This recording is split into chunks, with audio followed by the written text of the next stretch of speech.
รีวิวเครื่องเล่นที่สวนไทยนะคะมีอยู่7 เครื่องเล่นไม่ได้จริงค่ะเพราะอะไรรู้ไหมเนี่ยดูดิอันนี้มีความฝืดเลยให้มีความฝืดเลย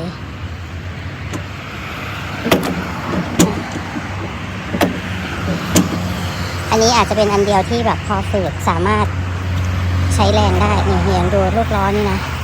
มันหมุนได้อย่างนี้เลยแล้วมันจะออกแรงไงวะอันนี้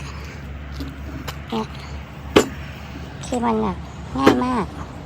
ยิ่งอันนี้นะเมื่อกี้แบบวิ่งละคือแบบตัวจะลอยอันนี้ก็เหมือนกันเดี๋ยวให้ดูนะเนี่ยมันคืออย่างนี้ออกแรงส่วนใด